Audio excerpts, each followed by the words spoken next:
How can you, easy for me to say, how can you future-proof your marketing with AI? Well, we're going to talk to Kim Reynolds, who's going to tell us all about it. She's also got a special offer for viewers of the StreamLeader Report. Let's do a show.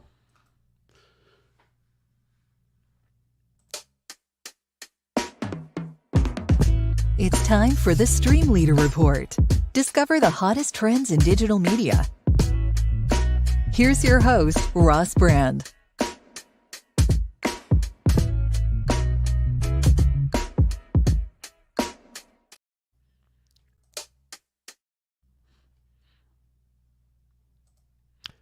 There we go. Well, after a little editing, it'll be a perfect open for the podcast and any uploaded videos.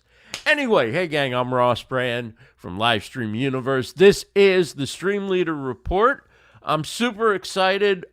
Kim Reynolds, you may know her from back in the days when she worked for the Social Media Examiner. She was on their weekly show, Social Media Marketing World. And just an expert in a whole variety of different marketing topics. Like me, she was on Blab in the early days of social media live streaming. Actually, one of my first guests on Livestream Stars, and also one of my first guests the following year on Livestream Deals.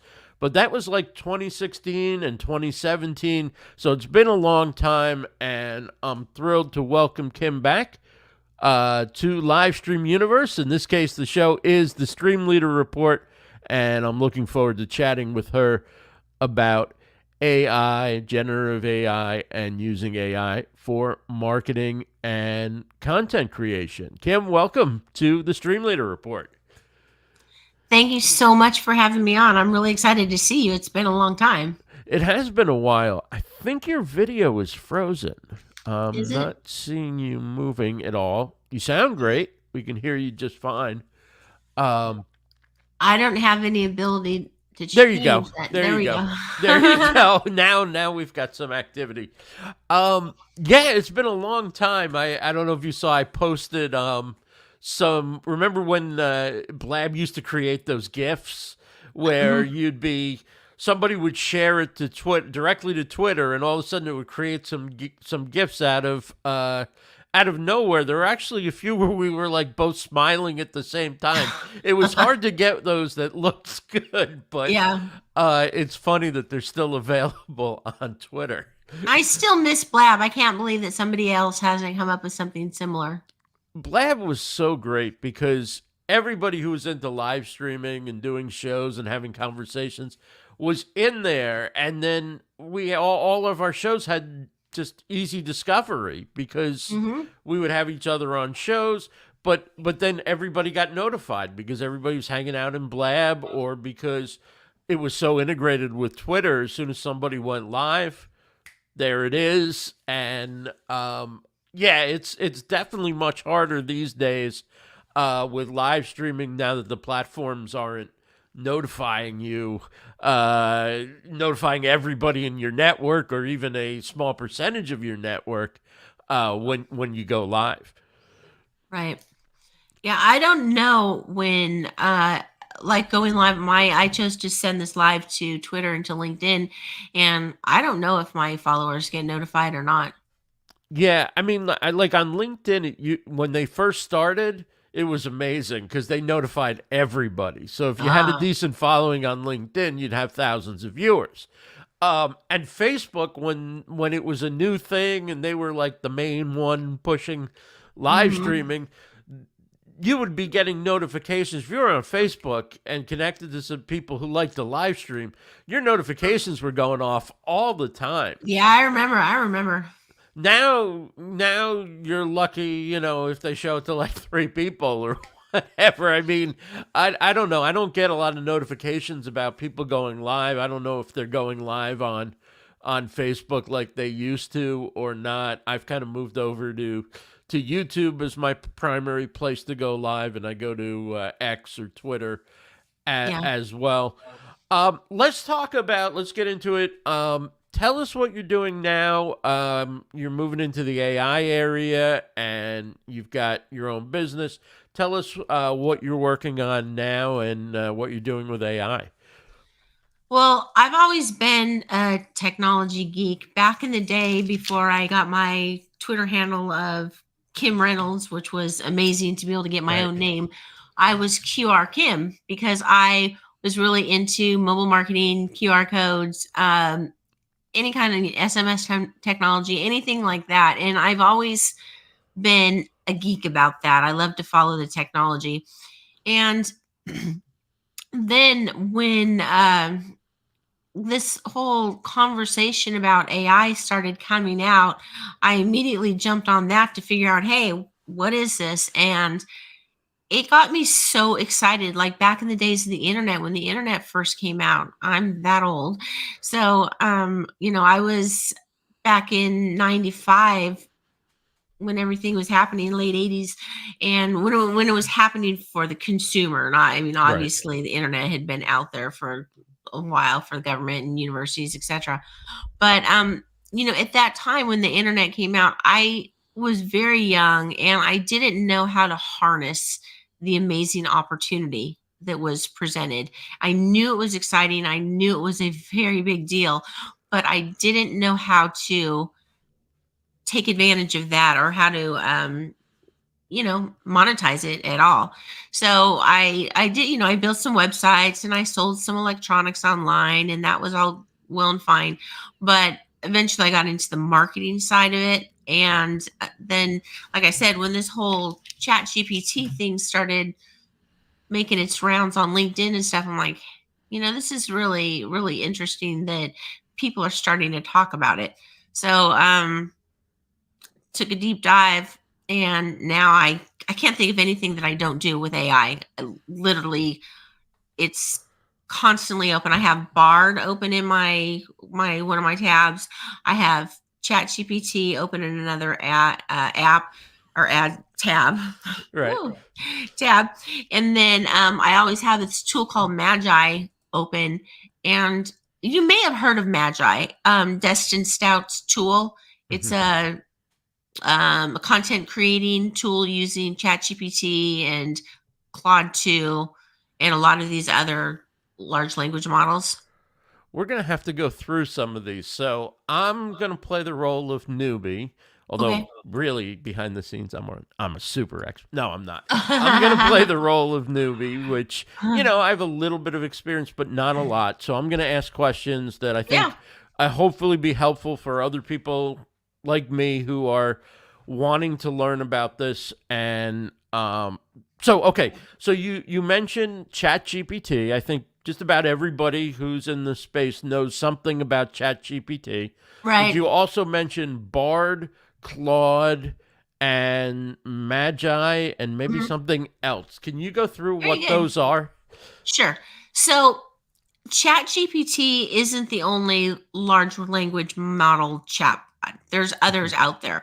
In fact, so many out there. But Bard, for instance, is Google's version. And when Bard first came out, Google kind of rushed them out because ChatGPT was getting all of the publicity. So Google rushed Bard out. And when they first launched Bard, it wasn't that good. In fact, people are like, no. So we just kept using ChatGPT. But they came up with updates on Bard. And the thing with Bard is Bard does have access to the internet. Whereas, so ChatGPT and all these other large language models were trained on data like the entire internet. They ingested the entire internet in books and videos and everything, and to build their knowledge. But their training date ended in 2021. Though I will say something interesting.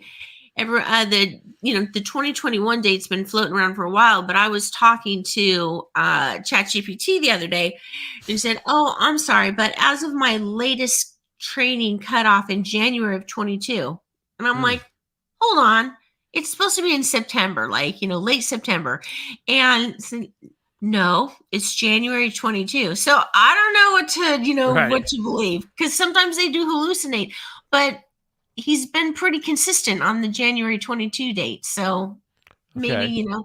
maybe there's some training that's been going on that we weren't aware of.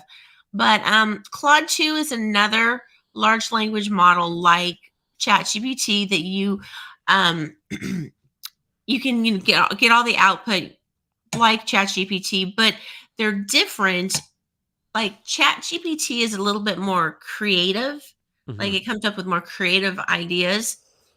Claude 2 is not as creative, but it has something called a longer context window. So imagine a context window being like a battery or a USB drive. Right. Remember those? Yeah. USB drive. And you can fill it up with text called tokens. You can fill it up and fill it up.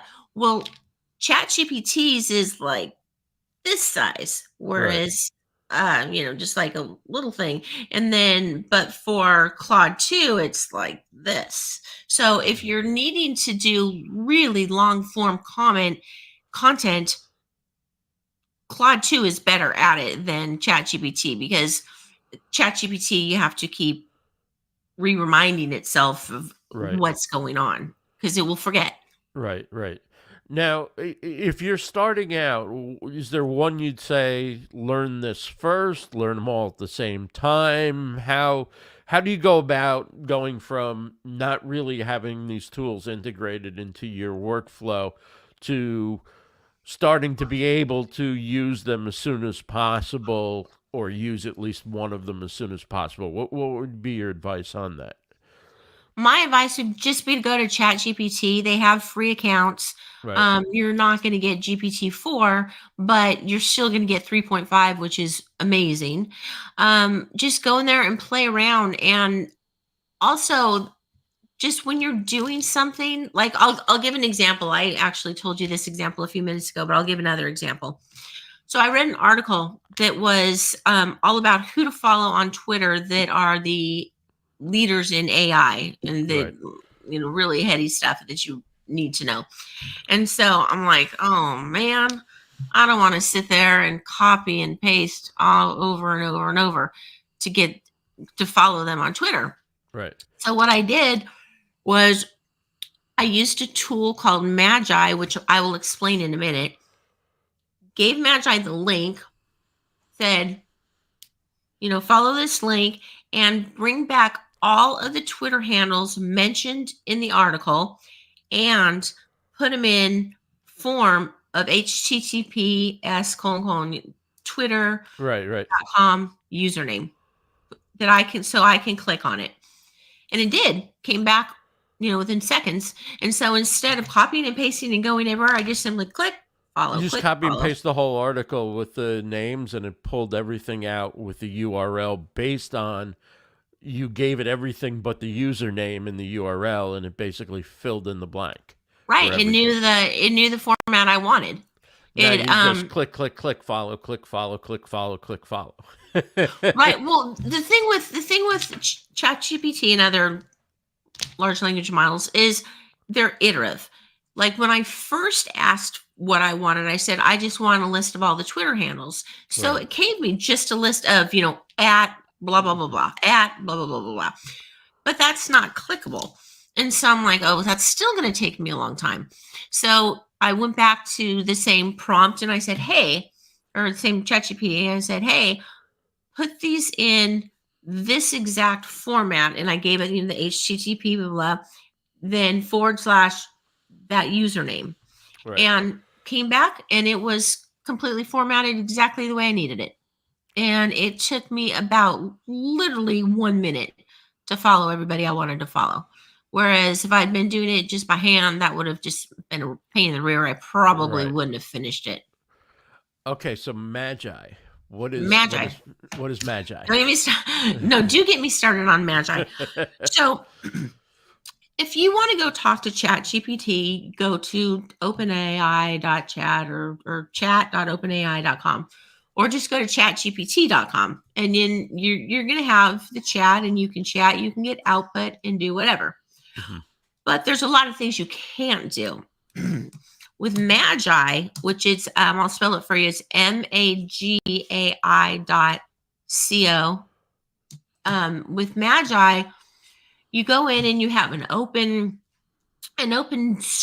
desktop and an open prompting window like you would with ChatGPT, but you can choose what large language model you want to use. Do you want to use ChatGPT? Do you want to use Claude? Do you want to use Llama? Do you want to use, I think there's 2 or 3 other ones that you can use. And then more importantly, yes, fantastic. Just an amazing site. Then more importantly, you can then choose who your persona is. And you can create personas.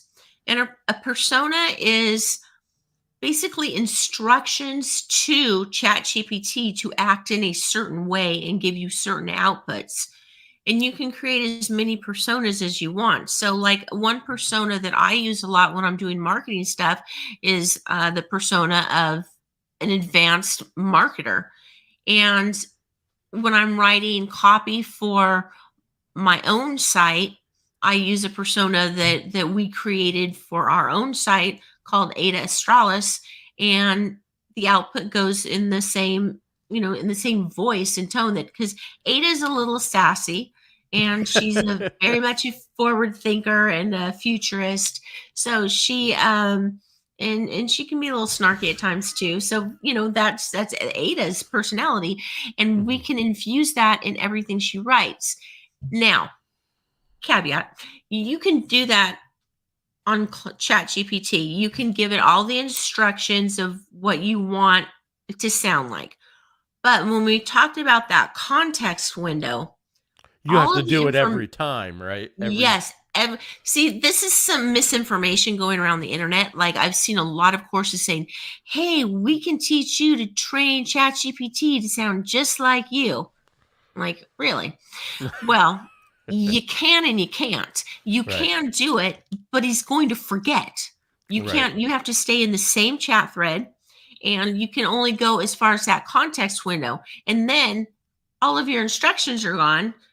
ChatGPT has forgotten what it's supposed to sound like, and you start just getting generic output again. Right. So it's, this, it's not yet at the point where you can have multiple conversations across multiple threads and still retain that knowledge, or have ChatGPT retain that knowledge. Do you have multiple different avatars or personas or whatever that you use for different types of content or different clients? Yeah. Well, that's another beautiful thing about Magi.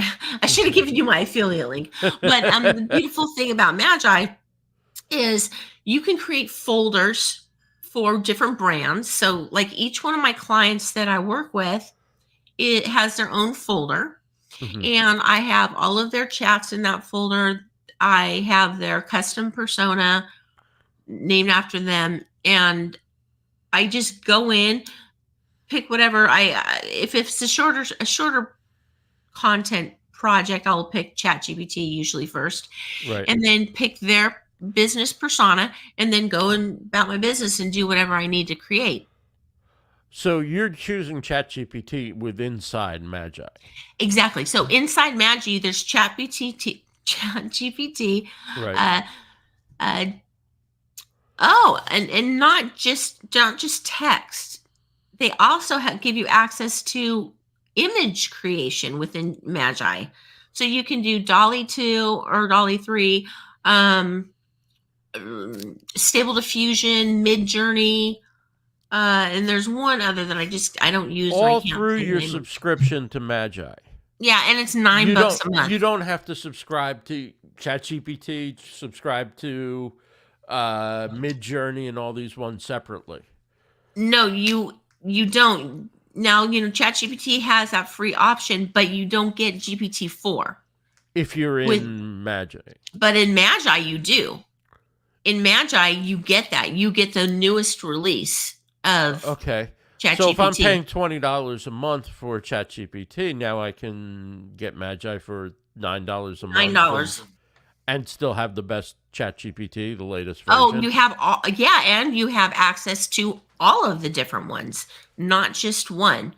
So if you don't like the output you got from ChatGPT, then you just simply drop down and switch out for Claude 2 or whatever you want to My use. mind's totally blown by this. This was not intended to be like an advertisement for it's Magi or amazing. anything like that, but why would anybody not go here first rather than go to ChatGPT unless they just wanted to experience something for free? But if they know Right. they're going to integrate these tools, you should be going there first, right? Then and Yeah. just start you.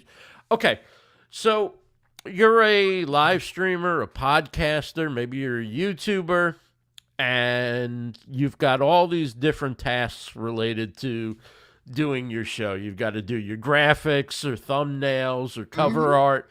You've got to do social posts. You got to do follow up. You want to have a blog post when you're done with the show. You want to have a transcript. You want to repurpose some content. There's just so many different things that go into it. You also may want to research some topics or questions to ask your guest, maybe doing it off the top of your head or having a list of generic questions isn't the way you want to do it. Perhaps ChatGPT or one of the other engines has more expertise than you have on a subject or can help you see. What would you start doing? Like, how would you, if you had a client who was a creator as a live streamer, podcaster, YouTuber, or all of the above, what tasks would you start getting ChatGPT or another AI language model involved with making easier for you? Well, I do have a live show that's Okay. going to be repurposed into a podcast. So I do have my methodology that's completely infused with AI. So do you want me to kind of like run through that, like how I use AI to complete this workflow? Yeah, sure. Okay. So start out and And tell everybody before you do that, tell everybody the name of your show and just a quick where they can find it and that kind of stuff. Oh, sure. Oh, thank you. It's called the AI Advantage Show, and we're geared toward small business owners and marketers that want to learn about generative AI and how they can use it to make their business smarter, faster, cheaper, whatever. Right. And so it can be found at AIAdvantageshow.com. AIAdvantageshow.com. Okay. And when you say generative AI, what does that mean when you say that phrase, generative AI? Yeah. Okay. So everybody talks about AI, and for the most part, what they're talking about nowadays, especially marketers and business people, is generative AI. But AI is a huge circle of things. There's all kinds of AIs. You got AIs in your car that are, running your electrical system, and you've got AIs in your radio and talking to Siri. And I mean, well, cars are like little data centers anyway. So, but you have all these special little AIs, and think of it this way. An AI is like a cookbook. Right. Follow that cookbook and you're going to get the perfect recipe made perfectly every time. Awesome. Generative AI is like the chef that comes in, reads the cookbook and says, wow, how about I do this instead, and creates its own new recipes. Right. So the narrow AI, the specific AIs for little tasks you do, those aren't really the tools that people are talking about right now. They are talking about generative AI. They just don't always know that. Okay, makes sense. Let's go through the workflow from your live stream show and what will eventually be a podcast. Okay. Well, what happens is I find out whoever the guest is going to be. I pinpoint one. And then once they've agreed to go on the show, I send them to Calendly and they book themselves on the show. Then once that happens, I use a tool called Zapier, which uses AI. Use Zapier. And then once that calendar connection has been made, It automatically gets sent to my calendar. A form gets sent from Google Forms to that person so they can fill out all of their information for the show. And then a Trello card gets created so that I have a card for each guest with a checklist of everything that needs to be done. And then after the guest fills out their Google form, get another email sent out thanking them for their form and updating Trello that they've updated their form now and are ready to move on to the next steps. So then when I create the graphics, I of course use Canva, which is now infused with AI, and create the graphics and mark them off on a little Trello list, and then use another Zapier integration to send out an email to the guest with their login or their, where they log into the show, where they can, I normally create swipe pages for everybody. So like they'll have a page on our website that's just dedicated to them and has all their graphics to use, to share, and some little blurbs so that they can easily tweet or whatever. So you just send them a link to the URL. You send them the URL and then they can pull the stuff off of there. Yeah. Yeah. And then that page, does that page index, or what do you do with that page after they've been on the show?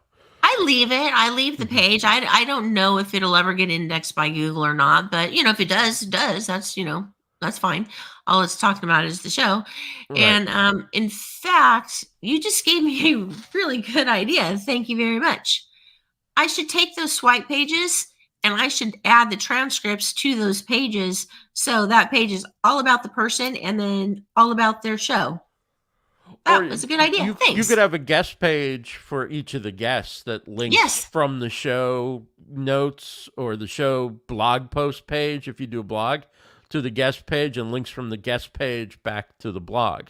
So that if you have somebody who comes on your show multiple times, you could click their guest profile and it shows up on there. It's easy for me to say that, like you can just design that in 2 seconds or whatever. But I'm sure there's ways, if you're using like a page builder or something, to just click the blog post that they're on and do a like a table like graph thing where they all come up. But there's some cool ideas. Yeah, I'm definitely going to look into doing that. So basically, my whole workflow, and then afterward. The only part that I do myself is after I'm on a show or after we have a guest on a show, we like to send them a little treat. So I have to manually go in and send the sugar wish, but that's kind of like the only manual part of the process for me, other than talking to the guest initially to vet them. But that's before they get the link to join the calendar. Right. So the whole process is almost automated, but what are the AI parts that maybe have a little bit of a learning curve for people, and how would you go about integrating those parts? I would say that the part of AI that has a learning curve is prompting. There's a saying, like an old coding saying, garbage in, garbage out. Right. Well, it's the same with when you're using one of these models, these chatbot models, and you're inputting stuff and it is trying to give you an output. If you want it to be more like what you want to achieve, you have to use a quality input, and that's called a prompt. Right. A prompt. And so there's a whole, on my website, there's Prompting 101, which gives you all sorts of tips on how to create good prompts. And then we also have a free prompt database. It's like over 2,000 marketing prompts. So you can just go in there, copy, paste, and use them with ChatGPT if you don't know how to get started. But like I said, with ChatGPT or any of these others, it's very much an iterative process. You tell them something, you get an answer back and say, okay, but I want you also to do this, or give me in this format. Or, my favorite thing is, okay, give me this output in the form of a table with 3 columns and 10 rows. And because then I can copy and paste that into like a CSV file and have my table. Right. So when you're looking at the image side of things, you mentioned Canva integrates with AI. Are you doing that in Canva, or are you using Magi to because and Magi also advertises, like when I was going down their homepage, they've got spectacular images. Of course, you can pick the best of the best, but they've got spectacular looking images on their homepage. Well, is there any way you can pull up my blog page real quick? Just the overall. It's just aiadvantageagency.com/blog. AI Advantage Agency.com/blog. Yeah. Because I'm going to show you images. Okay, give me 1 second. I will stop this screen share, and I will bring up a new one as I talk everybody through the process. I'm sure you can follow along at home. Okay, so here it is. 1 sec.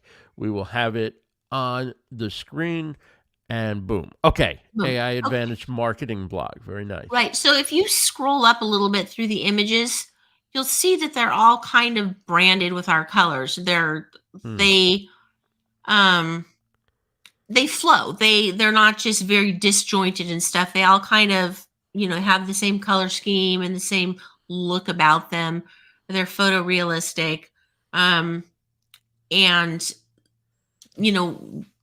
all of those images until you get to right about there. That's Okay. before I started using AI. All of those images were created in Magi using either Stable Diffusion or DALL-E 3.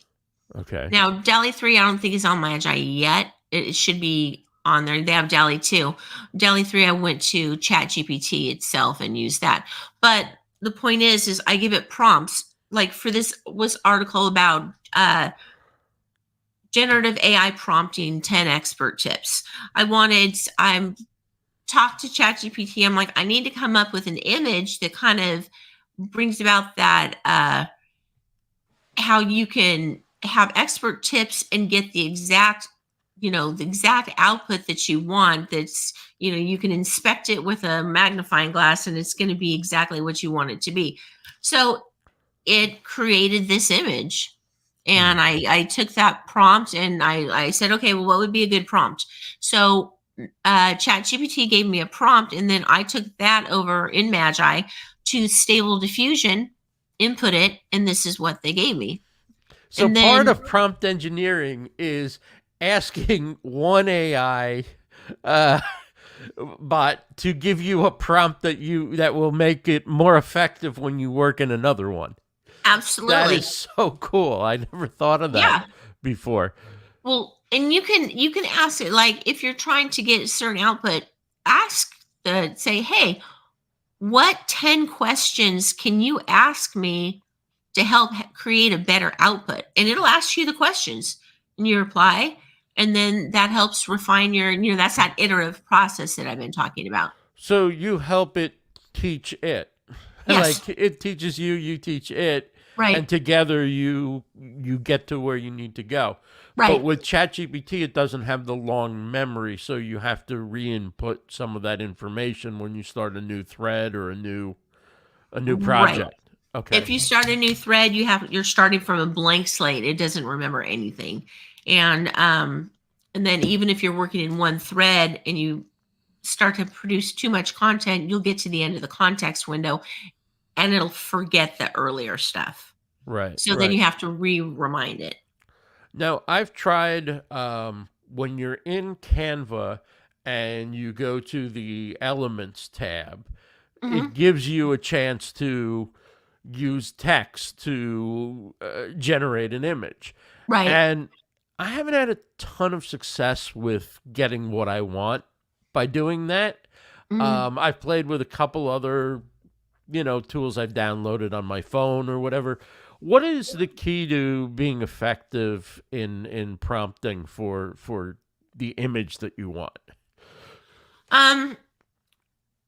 Don't ask them to draw hands because you're going to end up with 6 or 7 fingers. So, I would say have a pretty clear image of what you want. Uh, use short sentences and be very direct and as descriptive as possible.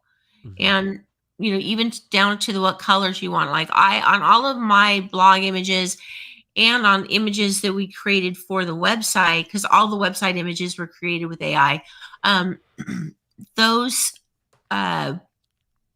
really are I say use highlight in aqua blue so that I have like a consistent color Right, right, across all of them, and it just does. And then if you don't like what you got, then you add more detail to the prompt and regenerate.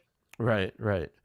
Um, and you've come off with really good images and they all feel like they're part of a whole. They all feel like they fit your branding and your color scheme and everything. So it's possible to draw down to where you get an output that you're happy with. Hmm. And with Stable Diffusion XL, I normally get what I want within 1 or 2 tries.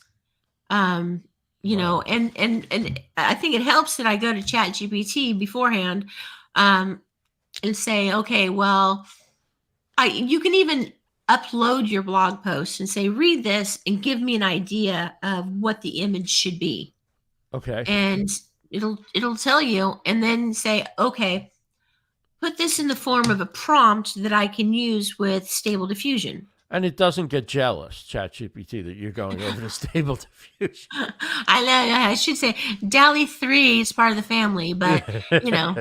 it's amazing. Yeah. Okay, so let's say you have a transcript from a show and you Hmm. want to make a blog post out of that. Hmm. Um, would you be able to get something that's very representative of your show and what you would do if you wrote it yourself by putting that transcript and prompting properly with ChatGPT or another chatbot? I have no doubt you could get excellent output. I have not yet done that because our show's pretty new. We've only done 8 episodes, and I haven't gotten to the point where I've been putting up transcripts, though I got schooled yesterday and learned how important that is for SEO. So I will be doing that. But yeah, you can. You can with Magi, you can attach a PDF document and it'll read the entire transcript and then Right. come back and say, now write a summary of that. I want it to be in 5 different sections with headings and 3 paragraphs per section, 2 to 3 sentences per paragraph. Don't make the words too long. Be sure to use transitional phrases and the active voice, all the things that Google likes, Right, right, and right. and it will do it. Do you use an SEO plugin with your website, or do you use any? What do I you do. use? I use Yoast. Okay. I use And Yoast. how much value do you put into all the different rules that it give? Like, it'll give you a like if you have too many lines without a break or whatever. Like, how much value do you put in that, or do you look at it just as a general guide and then kind of eye things and say, well, it's close enough. I don't have to, my title has 81 character. My URL is, 81 characters or whatever, not 80. I forget what all the different ones are off Yeah. the top of my head. But like, how much do you go, I want to hit each point and make sure I'm in the green? And how much is it like, okay, these are general guidelines and I'm not going to spend an excessive amount of time if I'm very close or, Right. change my title or what have you. I follow it pretty closely. Like I do take suggestions. Title's too long, I shorten it because I want it to show up on, mobile or whatever. Right. The whole title. And I make sure that I add the internal links, and Yoast will suggest, the paid version anyways, will suggest what links to link to in your document. So you have all those good internal links between all of your blog posts. Right. and it gives you an SEO score. So I work on the SEO following their recommendations until I get to green. Once I get green, then I'm like, good enough. Okay. Okay. The one part I don't do that I should is the readability, because they also give you a readability score. My readability score is typically only orange because I have a tendency to use too big of words or long of words. Right. They want it short and snappy. And that's just not the way I write. I use my vocabulary, and it's just who I am. Yeah, your community, people who follow you for years, whatever, they're used to that style, and Right. I think you could dumb it down too much, and then it's sort of like, well, why am I here for Kim? I'm here because she's an expert. Like, I expect to have to look something up once in a while, or when you're doing like any type of web design or more complicated types of graphic conceptual work, how much can AI help with those kind of things? Well, there are sites out there, AI driven sites, that supposedly will create an entire website for you. I've never used that, mainly because when I build websites for people, I always use WordPress. Okay. And so I don't really use AI in that process, except when I'm writing the body text for the different pages and I want it to be SEO optimized for the individual pages. Then I may go in and say, okay, this is what I want it to say. I want it to be SEO optimized, blah, blah, blah. What do you have to say? Right. And do the content. But where I use AI with web design is, I'm not a coder. I know basic HTML.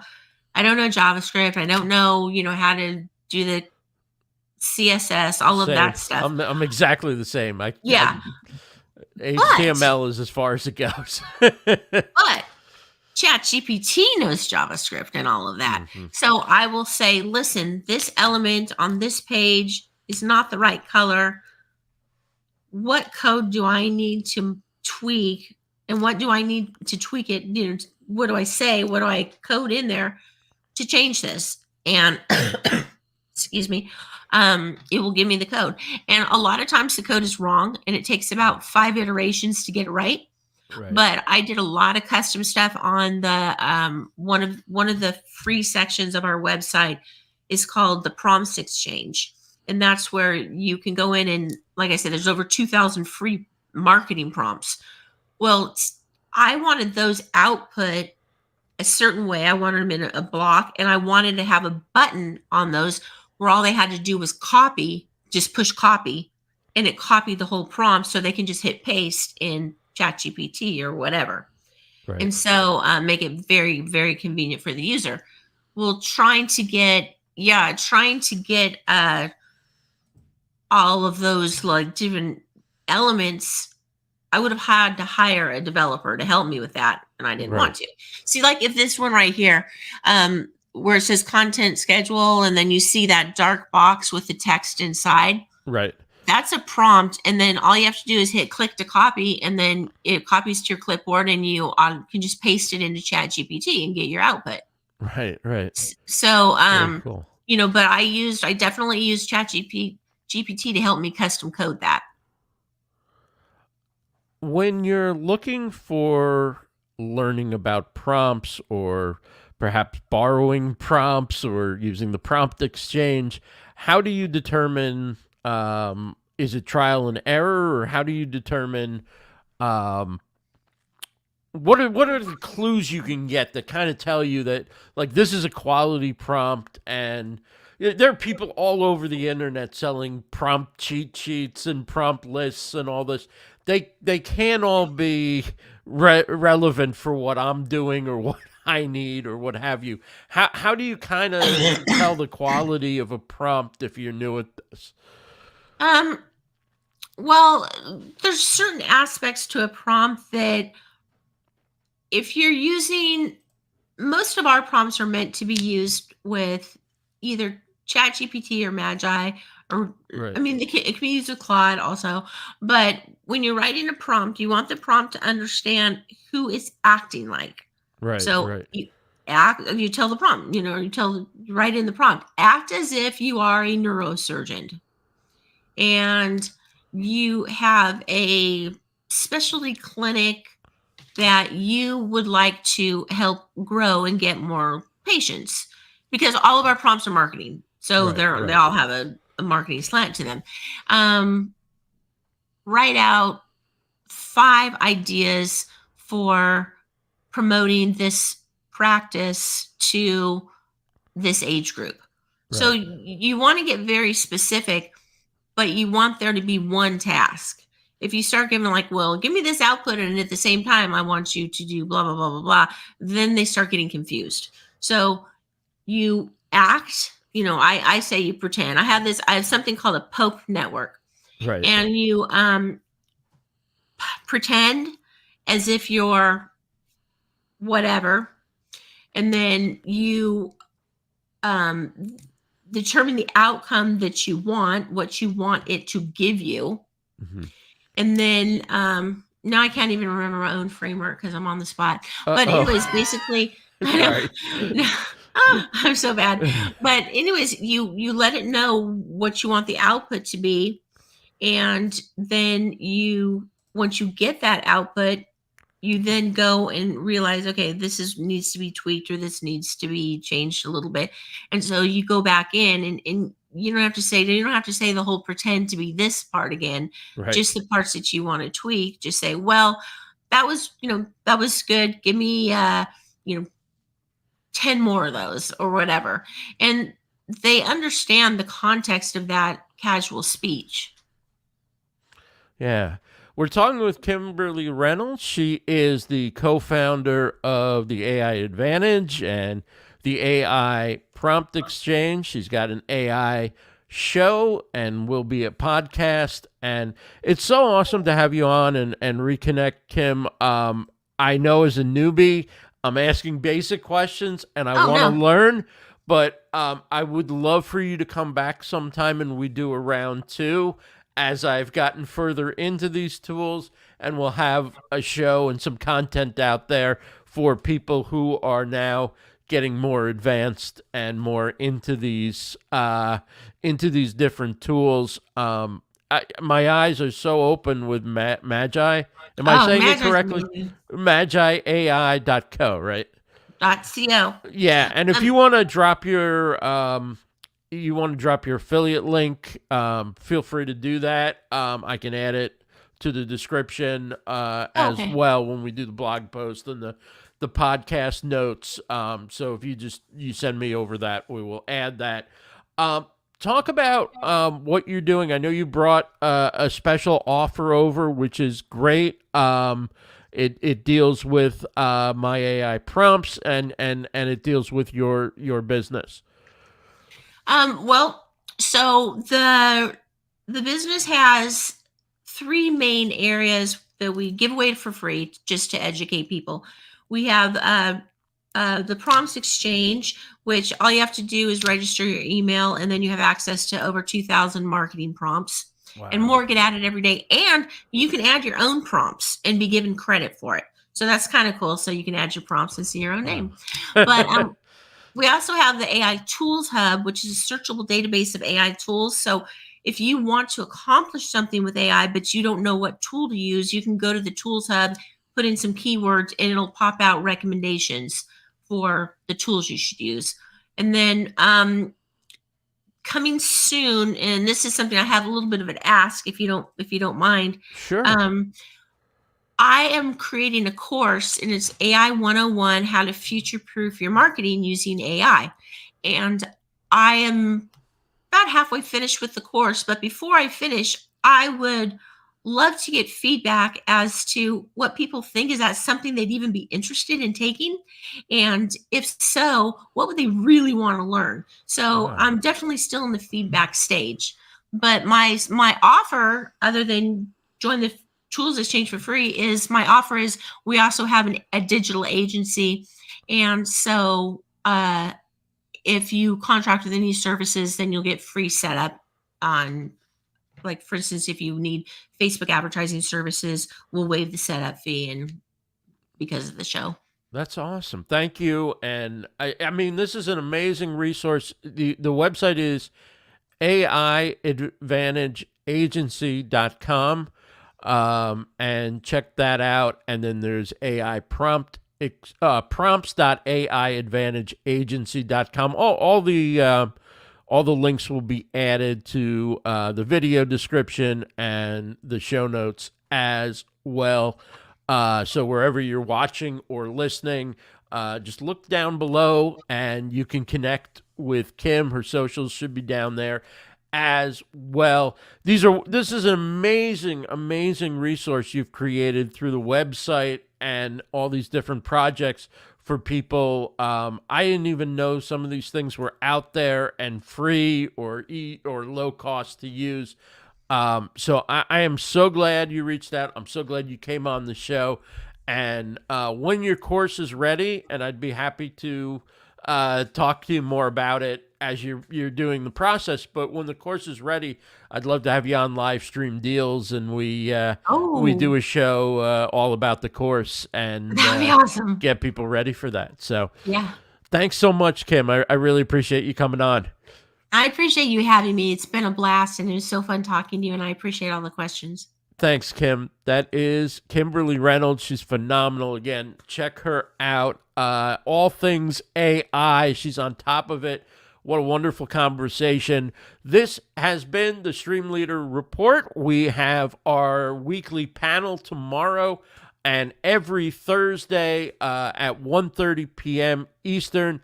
Claudia Santiago, Rebecca Gunter, and Hall of Fame podcaster Rob Greenlee are a part of our panel every week. We talk about tech. We talk about what's in the news. We talk about digital media and all types of issues around that. It's creators talking to creators, and sometimes we even say the quiet part out loud, but it's a lot of fun hosting that show. So do join us Thursdays, 1:30 p.m. Eastern on YouTube.